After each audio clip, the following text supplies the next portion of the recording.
क्या बस मुझे ही पता नहीं था कि सूरज की रोशनी अर्थ के बैलेंस के लिए कितनी क्रूशल है?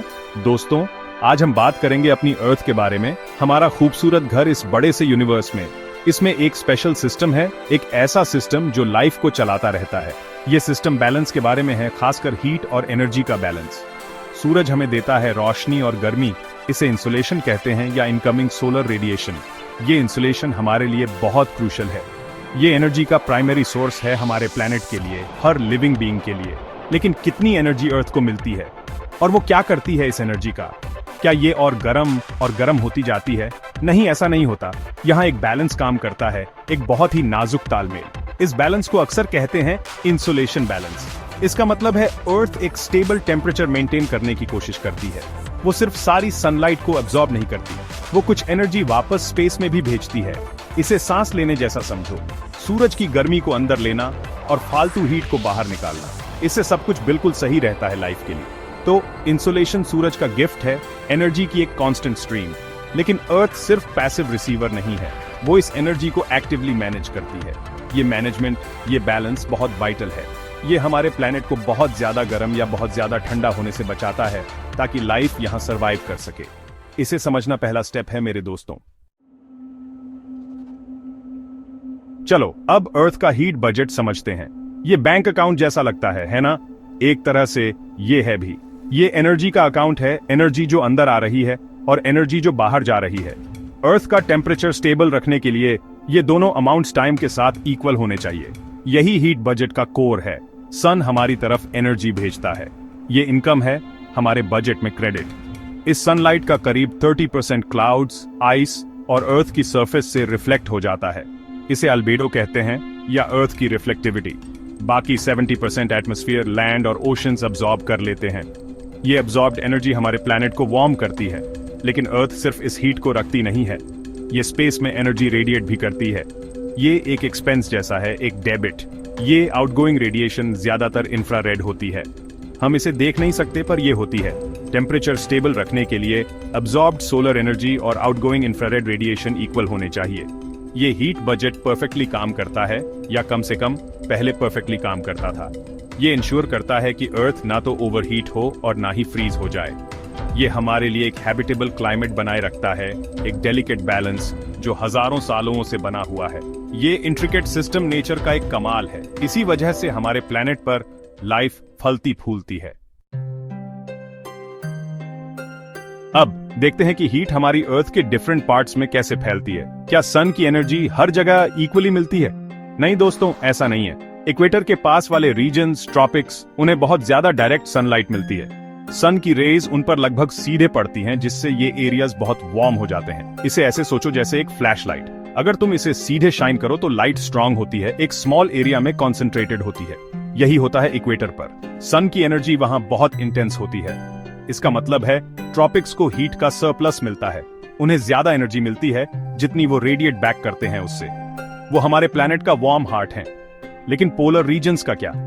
आर्कटिक और अंटार्कटिक। यहाँ सन की रेज एक शार्प एंगल पर पड़ती है, उतनी ही सनलाइट एक बहुत बड़े एरिया पर फैल जाती है, तो एनर्जी कम कंसंट्रेटेड होती है।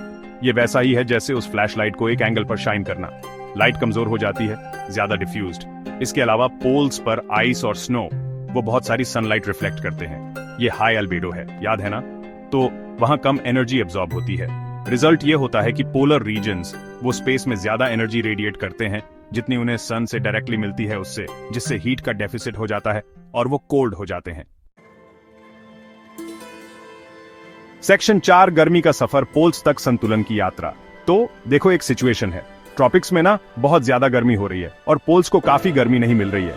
अगर ये बिना किसी रोक टोक के चलता रहा ना, तो ट्रॉपिक्स इतने गर्म हो जाएंगे कि बर्दाश्त नहीं होगा और पोल्स तो और भी ज्यादा ठंडे हो जाएंगे। पर ऐसा होता नहीं है। क्यों? क्योंकि नेचर के पास एक सॉल्यूशन है। हमारी अर्थ के पास कमाल के ट्रांसपोर्ट सिस्टम्स हैं। ये सिस्टम्स गर्मी को पूरे ग्लोब पर मूव करते हैं, उन एरियाज से जहां गर्मी ज्यादा है उन एरियाज तक जहां गर्मी की कमी है। इसे लैटिट्यूडिनल हीट बैलेंस कहते हैं।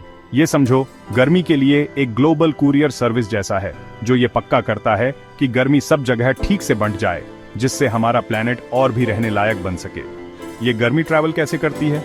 मेनली 2 पावरफुल एजेंट्स के जरिए। एटमॉस्फेयर यानी हमारी हवा, और ओशंस हमारे बड़े बड़े पानी के भंडार।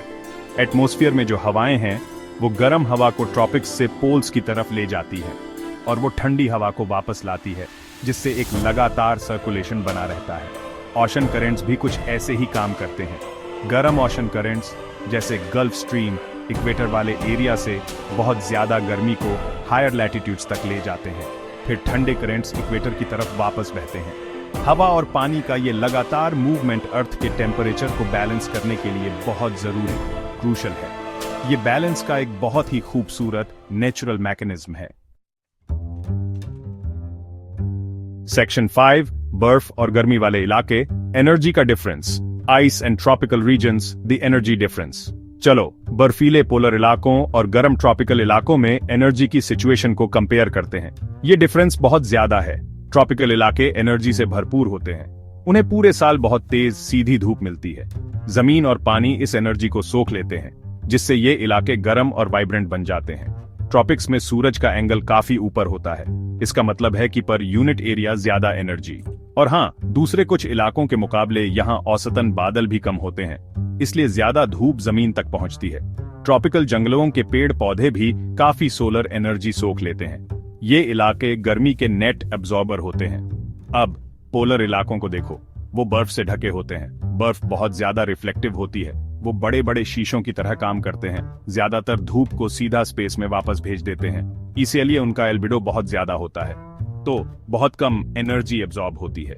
और तो और पोलर सर्दियों के टाइम इन इलाकों में कई कई महीनों तक बिल्कुल भी धूप नहीं आती। वो स्पेस में गर्मी छोड़ते रहते हैं, लेकिन उन्हें आने वाली एनर्जी या तो बहुत कम मिलती है या मिलती ही नहीं।